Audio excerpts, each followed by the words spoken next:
Assalamualaikum, balik lagi di channel jam 12. Nerusin alur cerita dari manhwa Demon King Cheat System yang part keempat. Oke, langsung saja masuk ke ceritanya. Zhao King mengalami kesulitan saat melawan Stockton karena Stockton punya level dan skill yang lebih kuat, apalagi dia juga ras vampir. Saat terdesak, Zhao King mengingat adanya misi Demon King yang sebelumnya dia dapatkan setelah mengalahkan bos Raja Fishman. Menggunakan keuntungan itu, Zhao King menerima misi tantangan Demon King. Misi itu akan mengirimkan Zhao King ke dimensi yang berbeda. Oleh karena itu, tubuhnya yang dicengkram Stockton hilang mendadak. Dia saat ini sudah berada di dimensi tantangan Demon King. Tempat itu ada satu pintu dan lantai berbentuk lingkaran dengan beberapa pilar melingkarinya. Ada satu lingkaran sihir yang aktif. Dari lingkaran sihir itu muncul monster Fallen Apostle. Tugasnya hanya perlu mengalahkan monster itu. Fallen Apostle berbentuk manusia raksasa punya dua tanduk. Melihat lawannya, Fallen Apostle langsung meluncur menyerang Zhao King. Kapak besarnya beradu dengan pedang Zhao King. Setelah itu, Zhao King kalah kuat. Dia pun menghindar dari serangannya dan langsung menuju ke belakang tubuh Fallen Apostle. Katanya monster ini terlalu lemah. Tebasan kuat dari Zhao King berhasil menebas kepalanya sampai terpisah dari tubuhnya. Zhao King bertanya-tanya kenapa misi ini seperti memudahkannya untuk mendapatkan hadiah. Tapi saat itu monster yang kepalanya sudah terpenggal kembali bangkit. Dia pun mulai meregenerasi luka-lukanya. Zhao King kembali bingung bagaimana cara monster ini hidup lagi. Tapi bagaimanapun itu dan berapa banyak pun dia pulih, Zhao King akan terus membunuhnya. Tebasan kuat Zhao King berhasil membelah tubuh Fallen Apostle. Tapi dengan cepat luka besar itu sudah tersambung. Ini monster jenis apa? Zhao King mencoba membunuhnya lagi. Kali ini dengan cara yang berbeda, dia menggunakan apinya, tapi tetap saja monster itu bisa kembali meregenerasi. Membelah dua tubuhnya, melubangi tubuhnya, itu pun masih bisa disembuhkan. Karena masih berpikir bagaimana cara membunuhnya, Zhao King terkena serangan di perutnya. Bahkan dia berpikir kalau misi ini tujuannya hanya untuk membunuh Zhao King. Zhao King mundur, memikirkan ulang apa yang sebenarnya terjadi. Kalau ini bug, itu tidak mungkin. Dia mengingat misinya kalau ini adalah tantangan dungeon. Jadi tempat ini adalah dungeon. Mulai mengerti dengan apa yang terjadi, Zhao King maju ke arah Fallen Apostle. Serangan kapak kuat menghampirinya. Dengan mudah Zhao King menghindari serangan itu. Dia menuju ke satu pintu yang dari tadi dia tidak sentuh. Zhao King langsung menghancurkan pintu itu sekali serangan. Dia sudah tahu kalau ini adalah dungeon. Jadi tidak mungkin ruangan kecil itu disebut dungeon. Di balik pintu ada monster lain yang ternyata menjadi tubuh utama dan mensummon Fallen Apostle selama ini. Setelah menemukan dalangnya, Zhao King mengambil pedangnya. Fallen Apostle juga sudah mengejar Zhao King dari belakang. Tapi Zhao King sudah lebih cepat. Sekali tebasan kuat, monster di hadapannya sudah terbelah dua dan mati. Matinya monster itu sekaligus menghancurkan Fallen Apostle dan misinya selesai. Zhao King mendapatkan hadiah skill pemanggil monster. Sudah tidak dibatasi oleh dungeon. Skill itu bisa digunakan di luar dungeon. Sebelumnya, skill ini hanya bisa digunakan di dalam dungeon yang terikat dengannya, yaitu dungeon Boneyard. Tapi sekarang Zhao King bisa memanggil monster itu di luar, walaupun hanya bisa memanggil satu jenis monster. Dan juga cooldown menggunakan skill ini dikurangi 10 detik. Zhao King senang setelah skillnya tidak dibatasi. Setelah itu tubuhnya pun menghilang. Kembali lagi ke Stockton yang bingung bagaimana cara Zhao King menghilang. Saat itu dari belakangnya, Zhao King sudah muncul dan langsung menebasnya. Dengan refleksnya, Stockton bisa menahan serangan dadakan Zhao King dan mengejeknya. Jadi, kau kembali hanya untuk mencari kematianmu. Kau salah, aku kembali untuk membunuhmu. Tidak berhenti, Stockton kembali mengejek Zhao King. Dia bilang bukannya lebih baik sembunyi saja, tapi dia juga senang dan akan memenuhi harapan Zhao King. Stockton maju menyerang Zhao King. Senyum mengejek Zhao King muncul. Sampah. Saat itu muncul api hijau yang membentuk tangan dan menangkap Stockton. Itu ulah monster jahitan yang mengeluarkannya dari perutnya. Zhao King sudah maju mengarahkan tebasannya untuk membunuh Stockton. Tapi serangan itu hanya melewati banyak kelelawar. Tubuh Stockton kembali utuh ke atas. Dia akhirnya tahu kalau Zhao King itu seorang summoner. Tapi kenapa dia punya kekuatan fisik dan juga sihir yang begitu kuat? Zhao King bilang, cemaskan saja keselamatan dirimu dulu. Saat itu muncul banyak bola api di samping Stockton. Stockton melihat di bawah banyak monster penyihir yang sudah siap menyerangnya. Dia hanya bisa menerima serangan itu dan kembali marah-marah. Dia bilang ke Zhao King yang bawa pasukan, maaf, aku lebih suka begini. Dari belakang tubuh Zhao King ada sobekan dimensi yang mengeluarkan banyak undead. Para undead itu langsung berlari menuju Stockton. Dengan mudah Stockton bisa melawan semua undead lemah itu. Lalu apakah ini juga sampah? Kata Zhao King sambil mengeluarkan monster terkuatnya, Bone Dragon. Dari mulutnya langsung keluar api biru yang membakar setiap apapun yang di depannya. Stockton ketakutan, dia harus lari sebelum terlambat. Sudah terlambat, kepalanya sudah terpotong. Zhao King bilang, jangan menunjukkan rasa takut saat dalam pertarungan. Zhao King bingung kenapa belum ada pemberitahuan kalau Stockton sudah mati. Dari tubuh Stockton muncul aura, darah, atau jiwa. Aku nggak tahu pastinya. Pokoknya ini yang langsung masuk ke dalam tubuh Zhao King. Dia sekali lagi meremehkan Stockton. Stockton ingin mencuri tubuh Zhao King dari dalam. Dia hanya perlu menghancurkan jiwanya dan mendapatkan tubuh seutuhnya. Tapi dia tidak tahu siapa jiwa yang berada di tubuh Zhao King. Sampai di dalam dunia roh milik Zhao King, Stockton mencari di mana jiwanya dan akhirnya dia mengetahui siapa di dalamnya. Itu adalah The Demon King Adesalai. Berlutut, satu kata dari Adesalai sudah cukup membuatnya langsung berlutut gemetar ketakutan. Dia tidak menyangka yang dia lawan selama ini Adesalai. Apa kau menyuruhku keluar dan mati? Stockton paham dengan situasinya dan langsung memohon untuk dijadikan anjing saja. Tapi Adesalai memilih langsung membunuh jiwa Stockton. Kau bahkan tidak pantas untuk menjadi anjingku.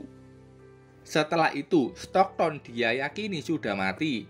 Zhao King mendapatkan 50.000 XP dari membunuhnya. Adesalai tidak bakalan mau seseorang mengambil tubuh Zhao King. Zhao King sudah naik level 18. Saat itu tubuh Zhao King merasakan sakit yang luar biasa. Dia mengira kalau Stockton belum mati, tapi sistem mengatakan hal yang lain. Zhao King baru saja membunuh player dengan garis darah vampir. Jadi garis darah vampir milik Zhao King berkembang. Setelah itu entah ini darah atau apa, pokoknya dari orang yang dia bunuh semuanya keluar dan menuju ke arah Zhao King. Skill lain terbuka. Dia mendapatkan skill Dark Assault, teknik Blood Burst, Vampire Mark, dan Blood Frenzy. Skill vampir juga naik ke level 5, menghapus semua efek negatif, menambahkan pengetahuan, dan bisa mendeteksi darah dari jarak tertentu. Zhao King merasakan kekuatannya sudah bertambah. Vampir setnya juga bertambah kuat. Dia bisa abadi selama 15 detik dan bisa mengendalikan mayat. BTW dia juga mendapatkan pedang Stockton. Namanya Blood Demon Battle Sword yang di tingkat historical. Setelah itu, Zhao King merasakan ada beberapa orang yang sudah bergerak ke situ. Mungkin itu dari GM asosiasi, jadi Zhao King langsung pergi dari tempat itu. Kemungkinan dia pakai skill teleportasi dari pedang barunya. Datang 3 orang termasuk GM yang sama dengan sebelumnya. Mereka melihat banyak tubuh yang berasal dari guild vampir, salah satunya Stockton. GM juga menemukan ada satu tubuh dari anggota klan Wolf Soul.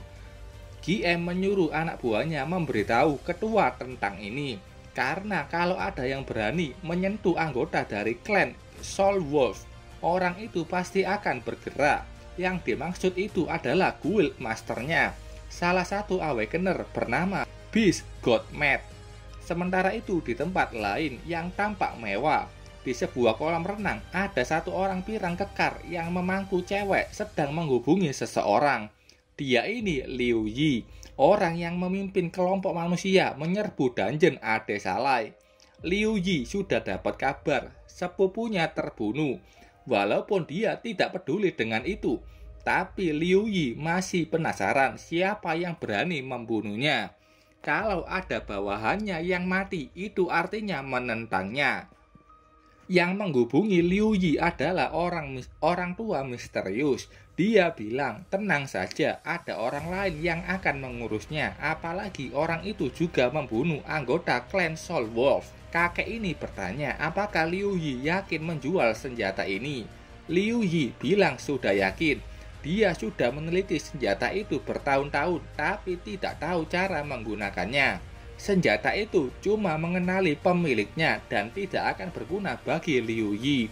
Setelah menutup telepon itu, kakek ini bilang kalau senjata di depannya ini sangatlah sempurna.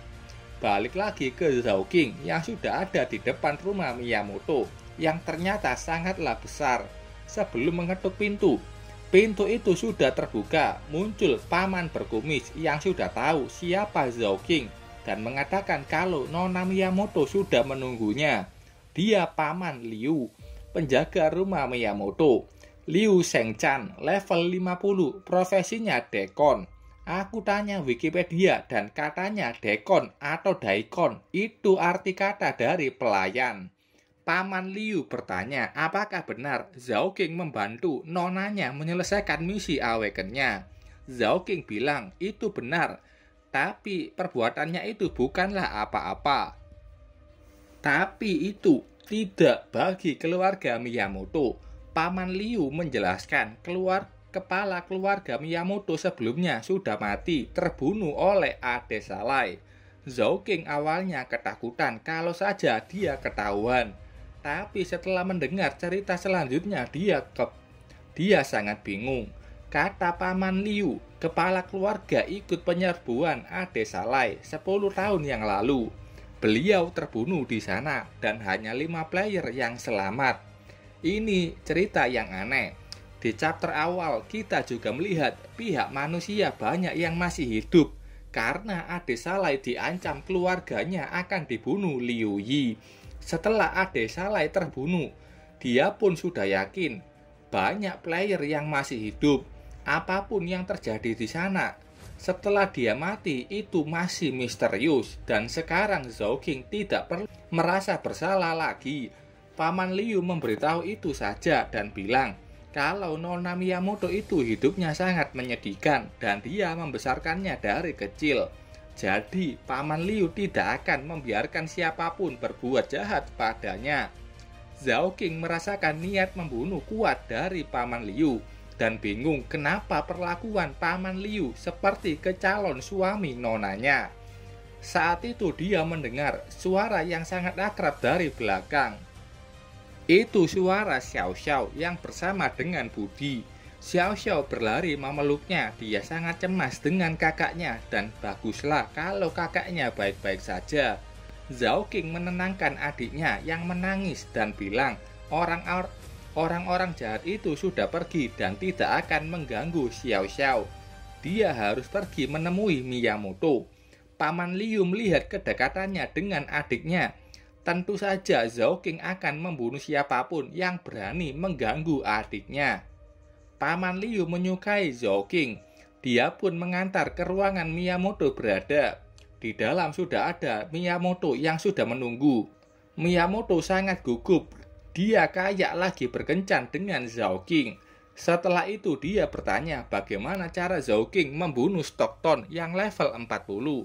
Zhao King tidak mau menjelaskan itu. Tahu kalau tidak mau dijawab, Miyamoto pun mengganti topik. Dia bilang latar belakang orang yang dibunuh Zhao King sangatlah berbahaya. Stockton itu adalah sepupu Liu Yi yang berdarah dingin. Dia tidak khawatir tentang Liu Yi. Tapi ada satu orang lagi. Zhao King mengatakan dia tidak meninggalkan jejak apapun di situ. Kata Miyamoto, kalau itu ketua klan Wolf Soul pasti bisa menemukan Zhao King. Zhao King bingung, apa itu Wolf Soul? Apa mereka penjual daging? Ketua mereka adalah Matt, punya profesi Beast God, punya penciuman yang sangat kuat dan bisa mencium apapun yang terjadi di sana dalam sebulan. Untungnya, markas utama Wolf Soul berada di bagian lain daratan utama, jadi dia tidak akan kemari. Saat enak-enak lagi ngobrol, Paman Liu sudah masuk dengan berisik. Karena ini adalah masalah yang sangat penting. Ini tentang Ade Salai. Katanya, senjata Ade Salai akan dilelang. Informasi ini sangatlah akurat. Senjata itu akan dilelang dalam sebulan di perayaan kematian ke-10 Ade Salai. Ade Salai yang berada di dalam tubuh Zhao King emosi kalau ada perayaan kematiannya. Miyamoto tahu kalau senjata itu tidak ada orang yang bisa menggunakannya. Bahkan kalau ada orang yang menggunakannya bakalan langsung robek. Zhao King tersenyum senang mendengar itu karena memang senjata itu sudah mengikat jiwa dengannya. Hanya Zhao King atau Ade Salai yang bisa memakainya. Zhao King hanya punya waktu 1 bulan. Dia harus merubah profesinya dan harus mendapatkan kembali barang berharganya. Seperti yang dia bilang, Zhao King ingin bertambah lebih kuat. Saat ini di malam hari, Zhao King melihat ada wanita yang mau diperkaos sama orang mesum. Zhao King sangat senang. Zhao King senang karena orang mesum itu level 25. Dia pasti dapat banyak XP. Sebelum meneruskan ocehan yang tidak penting, Zhao King langsung membunuh orang itu. Dia mendapatkan 3000 XP. Wanita itu langsung lari ketakutan melihat kelakuan Zhao King. Zhao King sedikit lagi sudah level 20 dan berencana mencari target lainnya. Tapi saat itu sistem muncul, memberitahunya banyak XP yang dia dapatkan dari dungeonnya. Dan dia akhirnya mencapai level 20 dan bisa merubah profesi. Zhao King sangat senang mendengar itu, tapi setelahnya sistem memberitahu kalau dungeonnya berhasil diselesaikan dan dungeon akan diperbaiki. Perbaikan sampai 7 hari. Karena hal itu, kekuatan Zhao King berkurang banyak dan semua skill yang berasal dari dungeon akan terkunci. Bahkan buff atributnya juga hilang. Zhao King sangat marah dan penasaran siapa orang yang berhasil membersihkan dungeonnya. Kita lihat apa yang terjadi di dalam dungeon Boneyard. Di sana ada Bone Dragon yang sudah terbunuh dengan adanya 2 orang di atas. Player yang ikut penyerbuan memuji orang itu karena bisa mengalahkan dungeon ini sendirian. Player itu bilang membawa player lain untuk dijadikan saksi. Intinya orang ini cuma mau pamer. Dia sudah level 20 dan bisa merubah profesinya. Sementara itu di tengah kota, tampak muncul gerbang dimensi dungeon. Itu sangat berbahaya, apalagi itu muncul di tengah kota. Setelah munculnya dungeon itu, terjadi ledakan besar di sekitarnya. Asosiasi pusat bilang itu berada di kota M. Mereka melihat dungeon itu meledak sampai menghancurkan kota M. Ada informasi yang masuk. Itu adalah dungeon perubahan profesi. Itu bukan hanya dungeon perubahan profesi biasa. Hari itu seluruh warrior dan kesatria yang belum merubah profesi mendapatkan notifikasi sistem, termasuk Zhao King dan Long Yanwu. Perubahan profesi legendaris Necromancer naik. Oke, sampai sini dulu ceritanya. Terima kasih buat kalian yang sudah menonton videonya sampai selesai. Salam jam 12. Bye.